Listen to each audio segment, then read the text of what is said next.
श्री दत्तात्रेय वज्रकवच स्तोत्रम्। ऋषय ऊचुः कथं संकल्पसिद्धिः स्याद्वेदव्यासकलौ युगे धर्मार्थकाममोक्षाणां साधनं किमुदाहृतम्। व्यास उवाच शृण्वन्तु ऋषयः सर्वे शीघ्रं संकल्पसाधनं सकृदुच्चारमात्रेण भोगमोक्षप्रदायकम्। गौरीशृङ्गे हिमवतः कल्पवृक्षोपशोभितं दीप्ते दिव्यमहारत्न हेममण्डपमध्यगम् रत्नसिंहासनासीनं प्रसन्नं परमेश्वरं मन्दस्मितमुखाम्भोजं शङ्करं प्राह पार्वती। श्रीदेवी उवाच देवदेव महादेव लोकशङ्कर शङ्कर मन्त्रजालानि सर्वाणि यन्त्रजालानि कृत्स्नशाः तन्त्रजालान्यनेकानि मया त्वत्तः श्रुतानि वै इदानीं द्रष्टुमिच्छामि विशेषेण महीतलम्। इत्युदीरितमाकर्ण्य पार्वत्या परमेश्वरः करेणामृज्य सन्तोषात् पार्वतीं प्रत्यभाषत। मयेदानीं त्वया सार्धं वृषमारुह्य गम्यते इत्युक्त्वा वृषमारुह्य पार्वत्या सह शङ्करः ययौ भूमण्डलं द्रष्टुं गौर्याश्चित्राणि दर्शयन् क्वचित् विन्ध्याचलप्रान्ते महारण्ये सुदुर्गमे तत्र व्याहर्तुमायान्तं भिल्लं परशुधारिणं वध्यमानं महाव्याघ्रं नखदंष्ट्राभिरावृतम् अतीव चित्रचारित्र्यं वज्रकायसमायुतम् अप्रयत्नमनायासमखिन्नं सुखमास्थितम् पलायन्तं मृगं पश्चाद्व्याघ्रो भीत्या पलायतः एतदाश्चर्यमालोक्य पार्वती प्राह शङ्करम्। श्रीपार्वत्युवाच किमाश्चर्यं किमाश्चर्यमग्रे शम्भो निरीक्ष्यताम् इत्युक्तः स ततः शम्भुर्दृष्ट्वा प्राह पुराणवित्। श्रीशङ्कर उवाच गौरी वक्ष्यामि ते चित्रमवाज्ञानसगोचरम् अदृष्टपूर्वमस्माभिर्नास्ति किञ्चिन्न कुत्रचित् मया सम्यक् समासेन वक्ष्यते शृणु पार्वती। अयं दूरश्रवा नाम बिल्लः परमधार्मिकाः समित्कुशप्रसूनानि कन्धमूलफलादिकम् प्रत्यहं विपिनं गत्वा समादाय प्रयासतः प्रिये पूर्वं मुनीन्द्रेभ्यः प्रयच्छति न वाञ्छति तेऽपि तस्मिन्नपि दयां कुर्वते सर्वमौनिनाः। दलादनो महायोगी वसन्नेव निजाश्रमे कदाचिदस्मरत्सिद्धं दत्तात्रेयं दिगम्बरम्। दत्तात्रेयः स्मर्तृगामी चेतिहासं परीक्षितुं तत्क्षणात् सोऽपि योगीन्द्रो दत्तात्रेयः समुत्थितः तं दृष्ट्वाश्चर्यतोषाभ्यां दलादनमहामुनिः सम्पूज्याग्रे विषीदन्तं दत्तात्रेयमुवाच तं मयोपहूतः सम्प्राप्तो दत्तात्रेयमहामुने स्मतृगामी त्वमित्येतत् किं वदन्ति परीक्षितुम् मयाद्यासं स्मृतोऽसि त्वमपराधं क्षमस्व मे दत्तात्रेयो मुनिं प्राह मम प्रकृतिरीदृशी अभ्यक्त्या वा सुभक्त्या वा यः स्मरेन्नामनन्यधीः तदानीं तमुपागम्य ददामि तदभीप्सितम् दत्तात्रेयो मुनिं प्राह दलादनमुनीश्वरं यदिष्टं तद्वृणीष्वत्वं यत् प्राप्तोऽहं त्वया स्मृतः दत्तात्रेयं मुनिं प्राह मया किमपि नोच्यते त्वच्चिते यत् स्थितं तन्मे प्रयच्छ मुनिपुङ्गवा श्रीदत्तात्रेय उवाच ममास्ति वज्रकवचं गृहाण्येत्यवदन्मुनिं तथेत्यङ्गीकृतवते दलादमुनये मुनिः स्ववज्रकवचं प्राह ऋषिच्छन्दः पुरःसरं न्यासं ध्यानं फलं तत्र प्रयोजनमशेषतः अस्य श्रीदत्तात्रेयवज्रकवचस्तोत्रमहामन्त्रस्य किरातरूपी महारुद्रऋषिः अनुष्ठुप्छन्दः श्रीदत्तात्रेयो देवताद्रां बीजम् आं शक्तिः क्रौं कीलकम् ॐ आत्मने नमः ॐ द्रीं मनसे नमः ॐ आं द्रीं श्रीं सौः ॐ क्लां क्लीं क्लूं क्लैं क्लौं क्लः श्रीदत्तात्रेयप्रसादसिद्ध्यर्थे जपे विनियोगः करन्यासः ॐ द्रां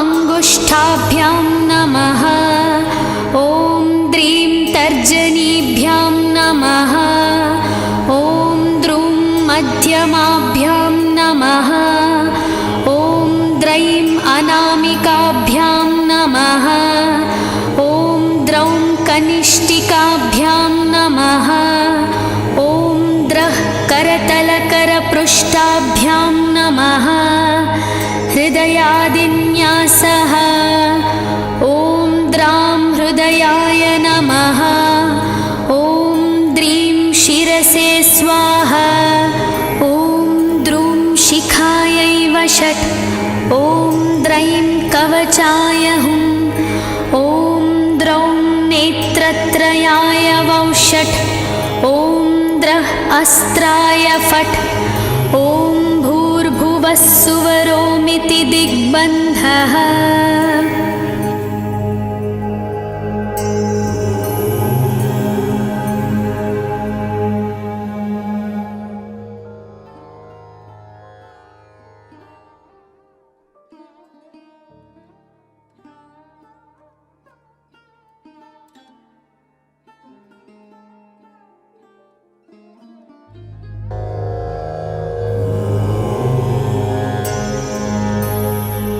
श्री दत्तात्रेय वज्रकवच स्तोत्रम् ऋषय ऊचुः कथं संकल्पसिद्धिः स्याद्वेदव्यासकलौ युगे धर्मार्थकाममोक्षाणां साधनं किमुदाहृतम् व्यास उवाच शृण्वन्तु ऋषयः सर्वे शीघ्रं संकल्पसाधनं सकृदुच्चारमात्रेण भोगमोक्षप्रदायकम् गौरीशृङ्गे हिमवतः कल्पवृक्षोपशोभितं दीप्ते दिव्यमहारत्न हेममण्डपमध्यगम् रत्नसिंहासनासीनं प्रसन्नं परमेश्वरं मन्दस्मितमुखाम्भोजं शङ्करं प्राह पार्वती। श्रीदेवी उवाच देवदेव महादेव लोकशङ्कर शङ्कर मन्त्रजालानि सर्वाणि यन्त्रजालानि कृत्स्नशाः तन्त्रजालान्यनेकानि मया त्वत्तः श्रुतानि वै इदानीं द्रष्टुमिच्छामि विशेषेण महीतलम् इत्युदीरितमाकर्ण्य पार्वत्या परमेश्वरः करेणामृज्य सन्तोषात् पार्वतीं प्रत्यभाषत मयेदानीं त्वया सार्धं वृषमारुह्य गम्यते इत्युक्त्वा वृषमारुह्य पार्वत्या सह शङ्करः ययौ भूमण्डलं द्रष्टुं गौर्याश्चित्राणि दर्शयन् क्वचित् विन्ध्याचलप्रान्ते महारण्ये सुदुर्गमे तत्र व्याहर्तुमायान्तं भिल्लं परशुधारिणं वध्यमानं महाव्याघ्रं नखदंष्ट्राभिरावृतम् अतीव चित्रचारित्र्यं वज्रकायसमायुतम् अप्रयत्नमनायासमखिन्नं सुखमास्थितम् पलायन्तं मृगं पश्चाद्व्याघ्रो भीत्या पलायतः एतदाश्चर्यमालोक्य पार्वती प्राह शङ्करम् श्रीपार्वत्युवाच किमाश्चर्यमग्रे शम्भो निरीक्ष्यताम् इत्युक्तः सततः शम्भुर्दृष्ट्वा प्राह पुराणवित् श्रीशङ्कर उवाच गौरी वक्ष्यामि ते चित्रमवाज्ञानसगोचरम् अदृष्टपूर्वमस्माभिर्नास्ति किञ्चिन्न कुत्रचित् मया सम्यक् समासेन वक्ष्यते शृणु पार्वती अयं दूरश्रवा नाम बिल्लः परमधार्मिकाः समित्कुशप्रसूनानि कन्धमूलफलादिकम् प्रत्यहं विपिनं गत्वा समादाय प्रयासतः प्रिये पूर्वं मुनीन्द्रेभ्यः प्रयच्छति न वाञ्छति तेऽपि तस्मिन्नपि दयां कुर्वते सर्वमौनिनाः दलादनो महायोगी वसन्नेव निजाश्रमे कदाचिदस्मरत् सिद्धं दत्तात्रेयं दिगम्बरं दत्तात्रेयः स्मर्तृगामी चेतिहासं परीक्षितुं तत्क्षणात् सोऽपि योगीन्द्रो दत्तात्रेयः समुत्थितः तं दृष्ट्वाश्चर्यतोषाभ्यां दलादनमहामुनिः सम्पूज्याग्रे विषीदन्तं दत्तात्रेयमुवाच तं मयोपहूतः सम्प्राप्तो दत्तात्रेयमहामुने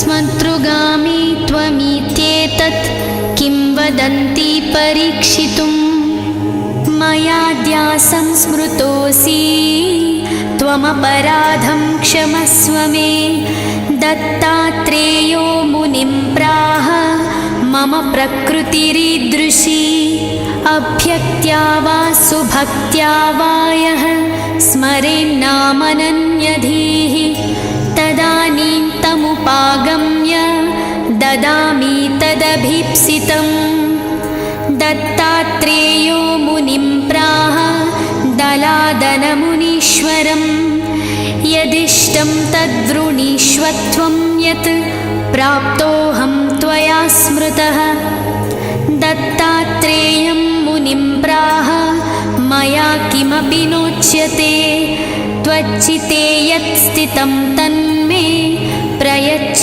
मुनिपुङ्गवा। श्रीदत्तात्रेय उवाच ममास्ति वज्रकवचं गृहाण्येत्यवदन्मुनिं तथेत्यङ्गीकृतवते दलादमुनये मुनिः। स्ववज्रकवचं प्राह ऋषिच्छन्दः पुरःसरं न्यासं ध्यानं फलं तत्र प्रयोजनमशेषतः। अस्य श्रीदत्तात्रेयवज्रकवचस्तोत्रमहामन्त्रस्य किरातरूपी महारुद्रऋषिः अनुष्ठुप्-छन्दः श्रीदत्तात्रेयो देवताद्रां बीजम् आं शक्तिः क्रौं कीलकम् ॐ आत्मने नमः। ॐ द्रीं मनसे नमः। ॐ आं द्रीं श्रीं सौः। ॐ क्लां क्लीं क्लूं क्लैं क्लौं क्लः।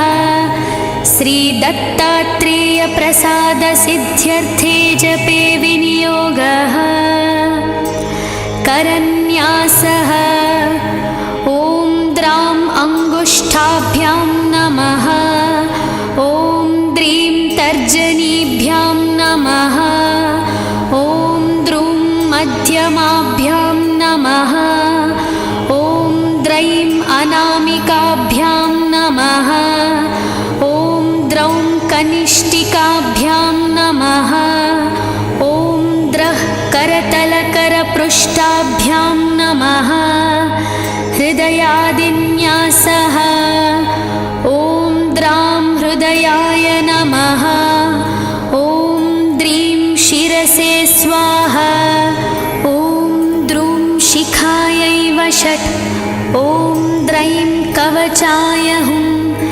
ॐ द्रौं नेत्रत्रयाय वौषट्। ॐ द्रः अस्त्राय फट्। ॐ भूर्भुवः सुवरोमिति दिग्बन्धः।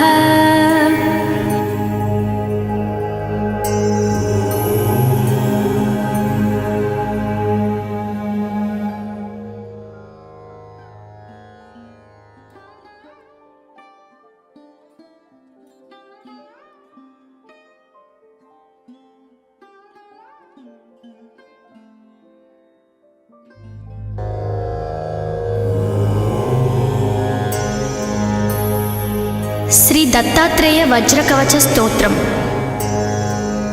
ऋषय ऊचुः कथं संकल्पसिद्धिः स्याद्वेदव्यासकलौ युगे धर्मार्थकाममोक्षाणां साधनं किमुदाहृतम्। व्यास उवाच शृण्वन्तु ऋषयः सर्वे शीघ्रं संकल्पसाधनं सकृदुच्चारमात्रेण भोगमोक्षप्रदायकम्। गौरीशृङ्गे हिमवतः कल्पवृक्षोपशोभितं दीप्ते दिव्यमहारत्न हेममण्डपमध्यगम् रत्नसिंहासनासीनं प्रसन्नं परमेश्वरं मन्दस्मितमुखाम्भोजं शङ्करं प्राह पार्वती। श्रीदेवी उवाच देवदेव महादेव लोकशङ्कर शङ्कर मन्त्रजालानि सर्वाणि यन्त्रजालानि कृत्स्नशाः तन्त्रजालान्यनेकानि मया त्वत्तः श्रुतानि वै इदानीं द्रष्टुमिच्छामि विशेषेण महीतलम् इत्युदीरितमाकर्ण्य पार्वत्या परमेश्वरः करेणामृज्य सन्तोषात् पार्वतीं प्रत्यभाषत मयेदानीं त्वया सार्धं वृषमारुह्य गम्यते इत्युक्त्वा वृषमारुह्य पार्वत्या सह शङ्करः ययौ भूमण्डलं द्रष्टुं गौर्याश्चित्राणि दर्शयन् क्वचित् विन्ध्याचलप्रान्ते महारण्ये सुदुर्गमे तत्र व्याहर्तुमायान्तं भिल्लं परशुधारिणं वध्यमानं महाव्याघ्रं नखदंष्ट्राभिरावृतम् अतीव चित्रचारित्र्यं वज्रकायसमायुतम् अप्रयत्नमनायासमखिन्नं सुखमास्थितम् पलायन्तं मृगं पश्चाद्व्याघ्रो भीत्या पलायतः एतदाश्चर्यमालोक्य पार्वती प्राह शङ्करम् श्रीपार्वत्युवाच किमाश्चर्यमग्रे शम्भो निरीक्ष्यताम् इत्युक्तः सततः शम्भुर्दृष्ट्वा प्राह पुराणवित् श्रीशङ्कर उवाच गौरी वक्ष्यामि ते चित्रमवाज्ञानसगोचरम् अदृष्टपूर्वमस्माभिर्नास्ति किञ्चिन्न कुत्रचित् मया सम्यक् समासेन वक्ष्यते शृणु पार्वती अयं दूरश्रवा नाम बिल्लः परमधार्मिकाः समित्कुशप्रसूनानि कन्धमूलफलादिकं प्रत्यहं विपिनं गत्वा समादाय प्रयासतः प्रिये पूर्वं मुनीन्द्रेभ्यः प्रयच्छति न वाञ्छति तेऽपि तस्मिन्नपि दयां कुर्वते सर्वमौनिनाः दलादनो महायोगी वसन्नेव निजाश्रमे कदाचिदस्मरत्सिद्धं दत्तात्रेयं दिगम्बरम् दत्तात्रेयः स्मर्तृगामी चेतिहासं परीक्षितुं तत्क्षणात् सोऽपि योगीन्द्रो दत्तात्रेयः समुत्थितः तं दृष्ट्वाश्चर्यतोषाभ्यां दलादनमहामुनिः सम्पूज्याग्रे विषीदन्तं दत्तात्रेयमुवाच तम् मयोपहूतः सम्प्राप्तो दत्तात्रेयमहामुने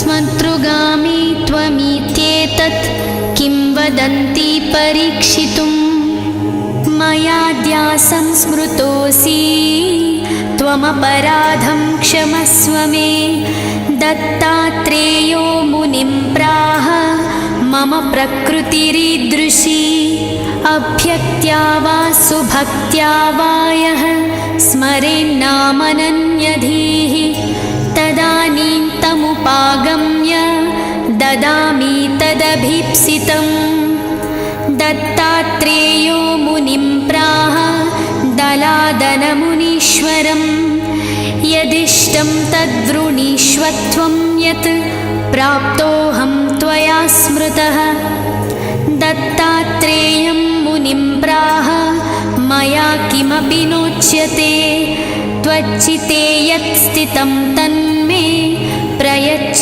मुनिपुङ्गवा श्रीदत्तात्रेय उवाच ममास्ति वज्रकवचं गृहाण्येत्यवदन्मुनिं तथेत्यङ्गीकृतवते दलादमुनये मुनिः स्ववज्रकवचं प्राह ऋषिच्छन्दः पुरःसरं न्यासं ध्यानं फलं तत्र प्रयोजनमशेषतः अस्य श्रीदत्तात्रेयवज्रकवचस्तोत्रमहामन्त्रस्य किरातरूपी महारुद्रऋषिः अनुष्ठुप्-छन्दः श्रीदत्तात्रेयो देवताद्रां बीजम् आं प्रियकम् ॐ आत्मने नमः ॐ द्रीं मनसे नमः ॐ आं द्रीं श्रीं सौः ॐ क्लां क्लीं क्लूं क्लैं क्लौं क्लः श्रीदत्तात्रेयप्रसादसिद्ध्यर्थे जपे विनियोगः करन्यासः ॐ द्रां अङ्गुष्ठाभ्यां नमः ॐ द्रीं तर्जनीभ्यां नमः ॐ द्रूं मध्यमाभ्यां नमः ॐ द्रैं अनामिकाभ्यां नमः ॐ द्रौं कनिष्ठिकाभ्यां नमः ॐ द्रः करतलकरपृष्ठाभ्यां नमः हृदयादिन्यासः ॐ द्रां हृदयाय नमः ॐ द्रीं शिरसे स्वाहा ॐ द्रूं शिखायै वषट् ॐ द्रैं कवचाय हुं ॐ द्रौं नेत्रत्रयाय वौषट् ॐ द्रः अस्त्राय फट् ॐ भूर्भुवः सुवरोमिति दिग्बन्धः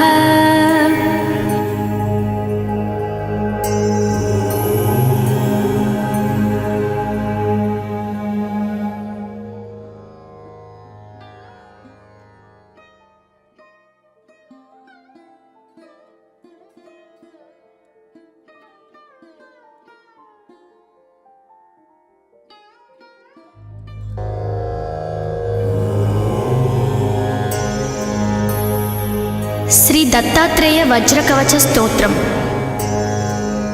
ऋषय ऊचुः कथं संकल्पसिद्धिः स्याद्वेदव्यासकलौ युगे धर्मार्थकाममोक्षाणां साधनं किमुदाहृतम्।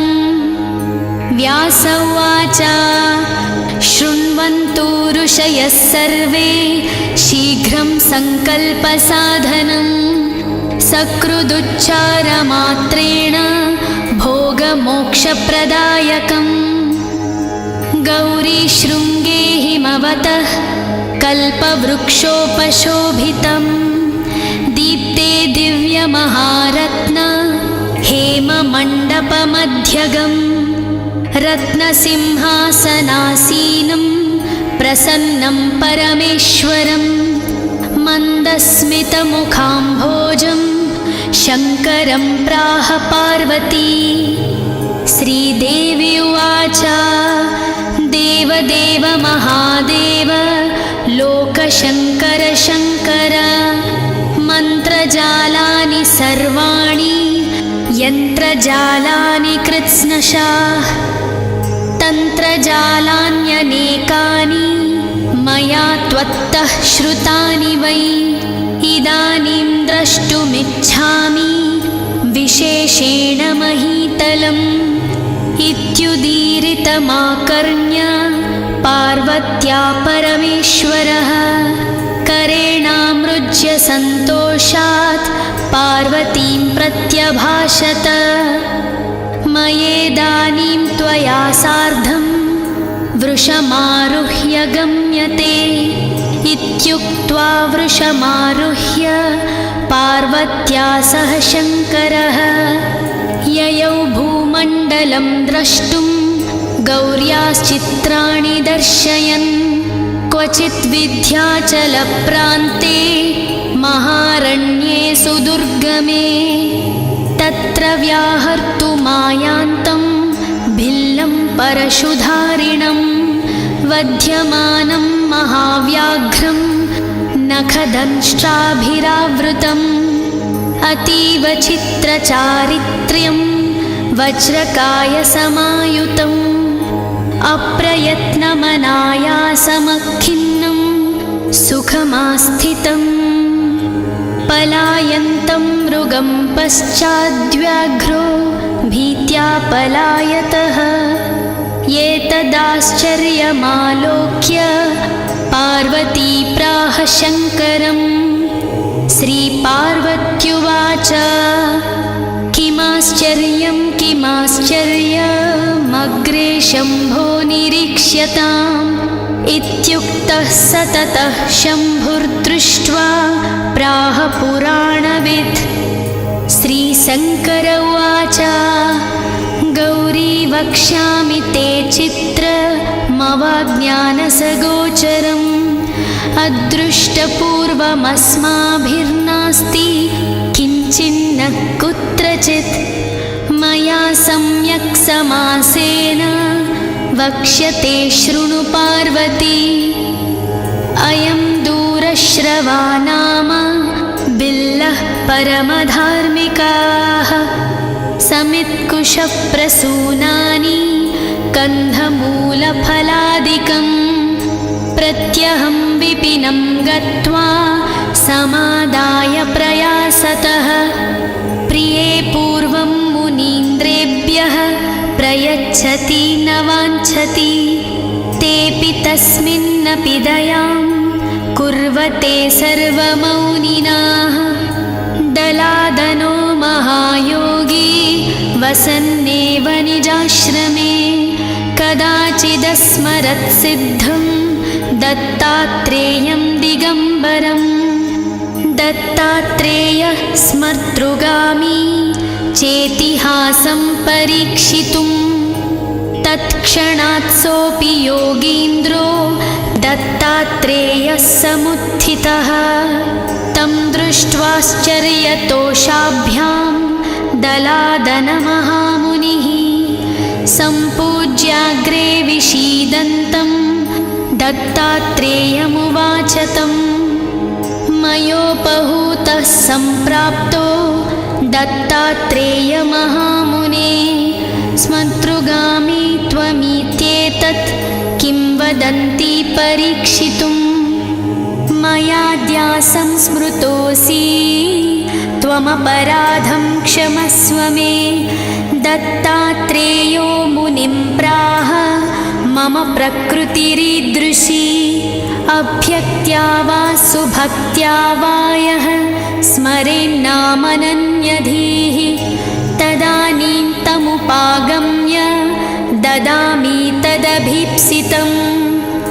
दत्तात्रेयो मुनिं प्राह दलादनमुनीश्वरम् यदिष्टं तद्वृणीष्वत्वं यत् प्राप्तोऽहं त्वया स्मृतः। दत्तात्रेयं मुनिं प्राह मया किमपि नोच्यते त्वच्चिते यत् स्थितं तन्मे प्रयच्छ मुनिपुङ्गवा। श्रीदत्तात्रेय उवाच ममास्ति वज्रकवचं गृहाण्येत्यवदन्मुनिं तथेत्यङ्गीकृतवते दलादमुनये मुनिः।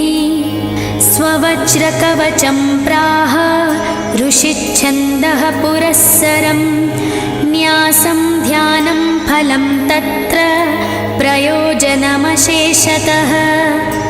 अस्य श्रीदत्तात्रेयवज्रकवचस्तोत्रमहामन्त्रस्य किरातरूपी महारुद्रऋषिः अनुष्ठुप्छन्दः श्रीदत्तात्रेयो देवताद्रां बीजम् आं शक्तिः क्रौं कीलकम् ॐ आत्मने नमः ॐ द्रीं मनसे नमः ॐ आं द्रीं श्रीं सौः ॐ क्लां क्लीं क्लूं क्लैं क्लौं क्लः। श्रीदत्तात्रेयप्रसादसिद्ध्यर्थे जपे विनियोगः करन्यासः ॐ द्रां अङ्गुष्ठाभ्यां नमः ॐ द्रीं तर्जनीभ्यां नमः ॐ द्रूं मध्यमाभ्यां नमः ॐ द्रैं अनामिकाभ्यां नमः ॐ द्रौं कनिष्ठिकाभ्यां नमः ॐ द्रः करतलकरपृष्ठाभ्यां नमः हृदया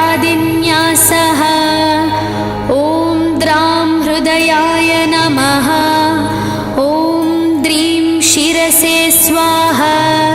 ॐ द्रूं शिखायै वषट्। ॐ द्रैं कवचाय हुं। ॐ द्रौं नेत्रत्रयाय वौषट्। ॐ द्रः अस्त्राय फट्। ॐ भूर्भुवः सुवरोमिति दिग्बन्धः।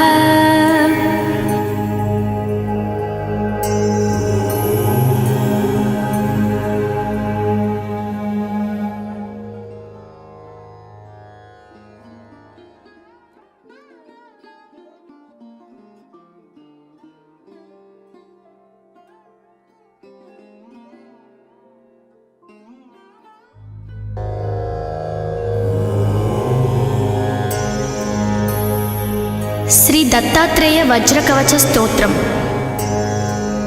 ऋषय ऊचुः कथं संकल्पसिद्धिः स्याद्वेदव्यासकलौ युगे।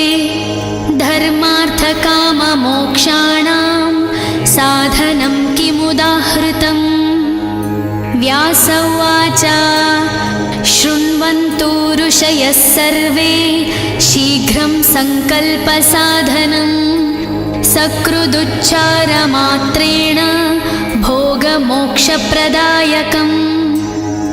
गौरीशृङ्गे हिमवतः कल्पवृक्षोपशोभितं। दीप्ते दिव्यमहारत्न हेममण्डपमध्यगम्। रत्नसिंहासनासीनं प्रसन्नं परमेश्वरं। मन्दस्मितमुखाम्भोजं शङ्करं प्राह पार्वती। श्रीदेवी उवाच देवदेव महादेव लोकशङ्कर शङ्कर। मन्त्रजालानि सर्वाणि यन्त्रजालानि कृत्स्नशाः। तन्त्रजालान्यनेकानि मया त्वत्तः श्रुतानि वै। इदानीं द्रष्टुमिच्छामि विशेषेण महीतलम्। इत्युदीरितमाकर्ण्य पार्वत्या परमेश्वरः। करेणामृज्य सन्तोषात् पार्वतीं प्रत्यभाषत।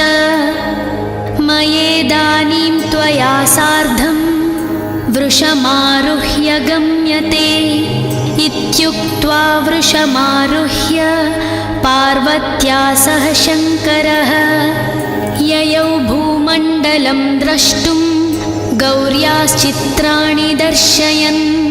क्वचित् विन्ध्याचलप्रान्ते महारण्ये सुदुर्गमे।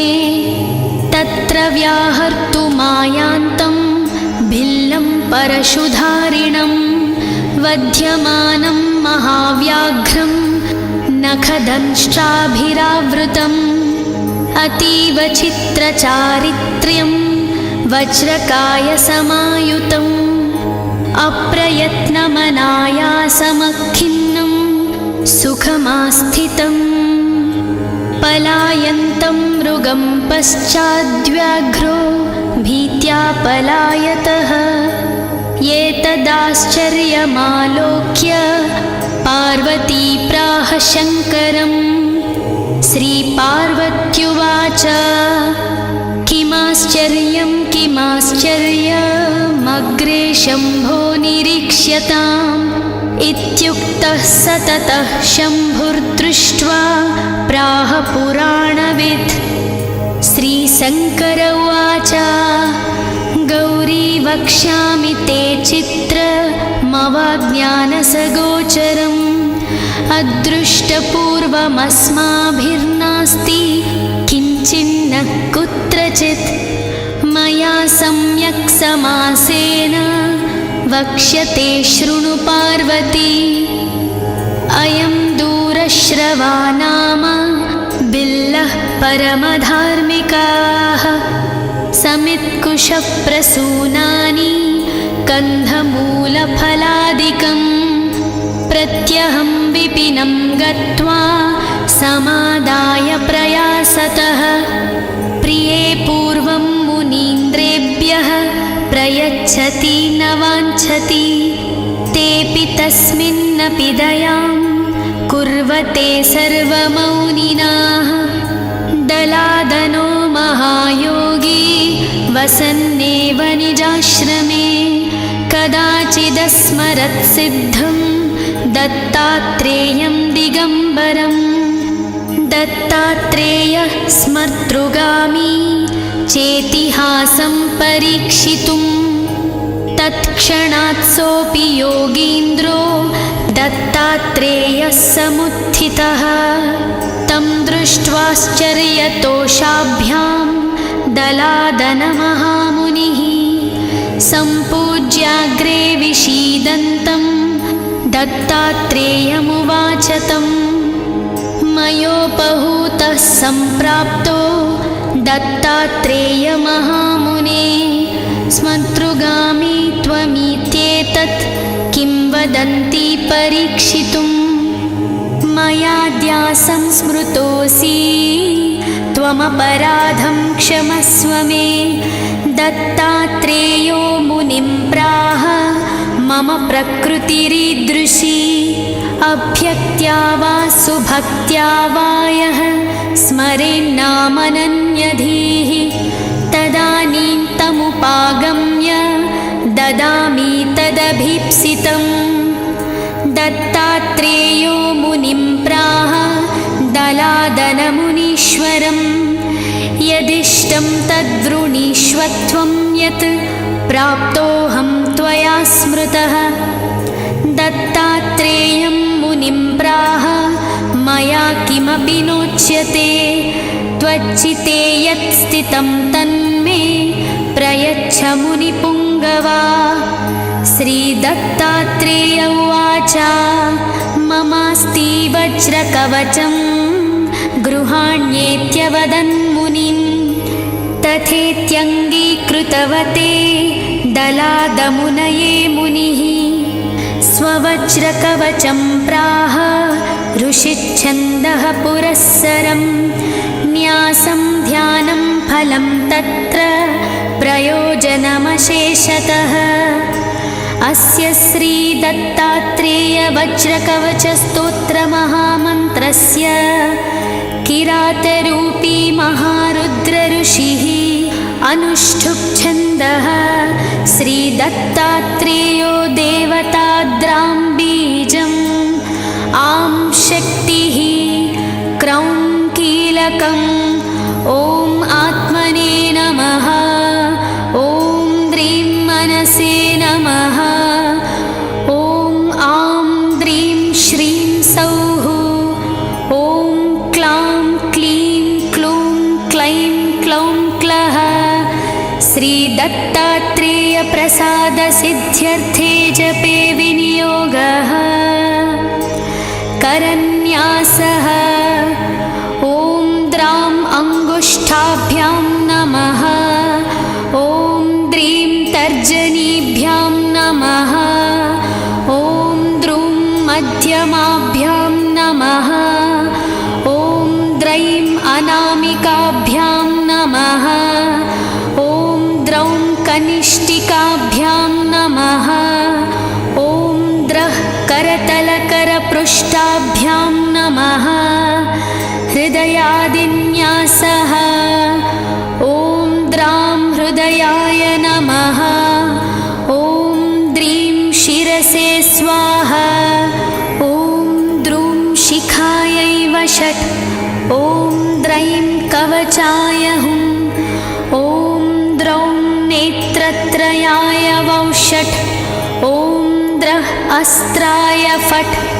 ॐ भूर्भुवः सुवरोमिति दिग्बन्धः।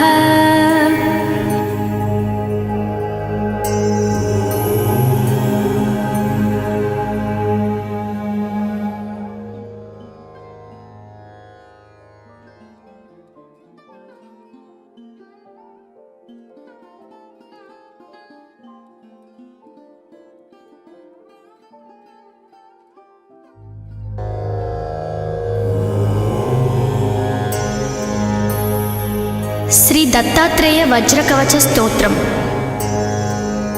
ऋषय ऊचुः कथं सङ्कल्पसिद्धिः स्याद्वेदव्यासकलौ युगे धर्मार्थकाममोक्षाणां साधनं किमुदाहृतम्। व्यास उवाच शृण्वन्तु ऋषयः सर्वे शीघ्रं सङ्कल्पसाधनं सकृदुच्चारमात्रेण भोगमोक्षप्रदायकम्। गौरीशृङ्गे हिमवतः कल्पवृक्षोपशोभितं दीप्ते दिव्यमहारत्न हेममण्डपमध्यगम् रत्नसिंहासनासीनं प्रसन्नं परमेश्वरं मन्दस्मितमुखाम्भोजं शङ्करं प्राह पार्वती।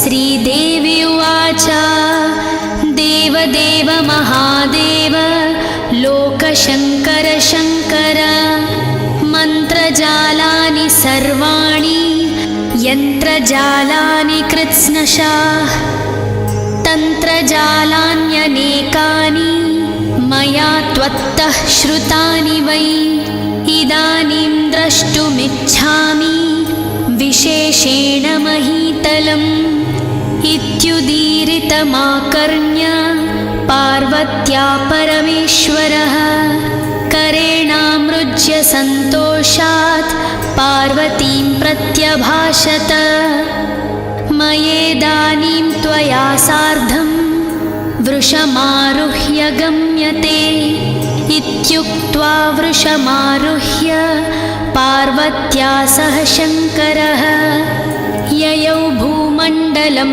द्रष्टुं गौर्याश्चित्राणि दर्शयन् क्वचित् विन्ध्याचलप्रान्ते महारण्ये सुदुर्गमे तत्र व्याहर्तुमायान्तं भिल्लं परशुधारिणं वध्यमानं महाव्याघ्रं नखदंष्ट्राभिरावृतम् अतीव चित्रचारित्र्यं वज्रकायसमायुतम् अप्रयत्नमनायासमखिन्नं सुखमास्थितम् पलायन्तं मृगं पश्चाद्व्याघ्रो भीत्या पलायतः एतदाश्चर्यमालोक्य पार्वती प्राह शङ्करम् श्रीपार्वत्युवाच किमाश्चर्यं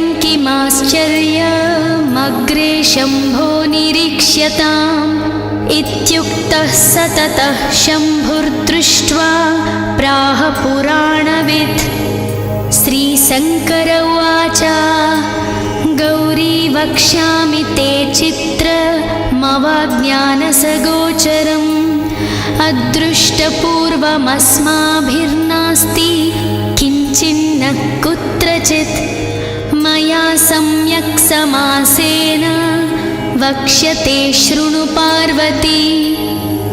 अयं दूरश्रवा नाम बिल्लः परमधार्मिकाः समित्कुशप्रसूनानि कन्धमूलफलादिकं प्रत्यहं विपिनं गत्वा समादाय प्रयासतः प्रिये पूर्वं मुनीन्द्रेभ्यः प्रयच्छति न वाञ्छति तेऽपि तस्मिन्नपि दयां कुर्वते सर्वमौनिनाः।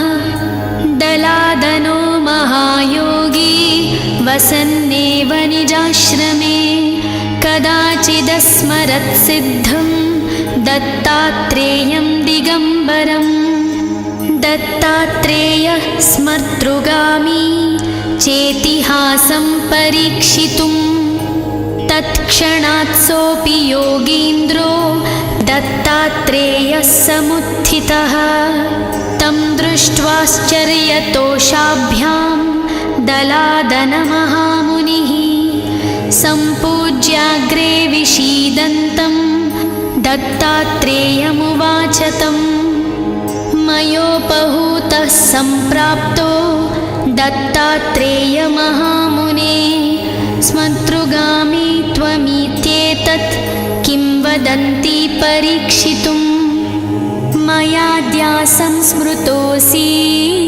त्वमपराधं क्षमस्व मे। दत्तात्रेयो मुनिं प्राह मम प्रकृतिरीदृशी अभ्यक्त्या वा सुभक्त्या वा यः स्मरेन्नामनन्यधीः तदानीं तमुपागम्य ददामि तदभीप्सितम्। दत्तात्रेयो मुनिं प्राह दलादनमुनीश्वरम् यदिष्टं तद्वृणीष्वत्वं यत् प्राप्तोऽहं त्वया स्मृतः। दत्तात्रेयं मुनिं प्राह मया किमपि नोच्यते त्वच्चिते यत् स्थितं तन्मे प्रयच्छ मुनिपुङ्गवा। श्रीदत्तात्रेय उवाच ममास्ति वज्रकवचं गृहाण्येत्यवदन्मुनिन् तथेत्यङ्गीकृतवते दलादमुनये मुनिः। स्ववज्रकवचं प्राह ऋषिच्छन्दः पुरःसरं न्यासं ध्यानं फलं तत्र प्रयोजनमशेषतः।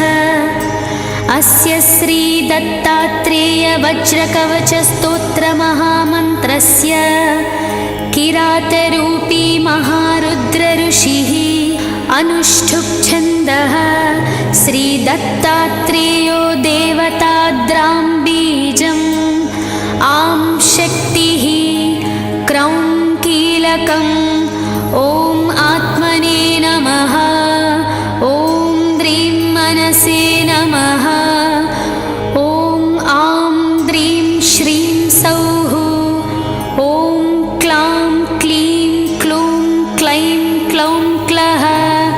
श्रीदत्तात्रेयप्रसादसिद्ध्यर्थे जपे विनियोगः करन्यासः ॐ द्रां अङ्गुष्ठाभ्यां नमः ॐ द्रीं तर्जनीभ्यां नमः ॐ द्रूं मध्यमाभ्यां नमः ॐ द्रैं अनामिकाभ्यां नमः ॐ द्रौं कनिष्ठिकाभ्यां नमः ॐ द्रः करतलकरपृष्ठाभ्यां नमः हृदयादिन्यासः ॐ द्रां हृदयाय नमः ॐ द्रीं शिरसे स्वाहा ॐ द्रूं शिखायै वषट् ॐ द्रैं कवचाय हुं ॐ द्रौं नेत्रत्रयाय वौषट् ॐ द्रः अस्त्राय फट् ॐ भूर्भुवः सुवरोमिति दिग्बन्धः।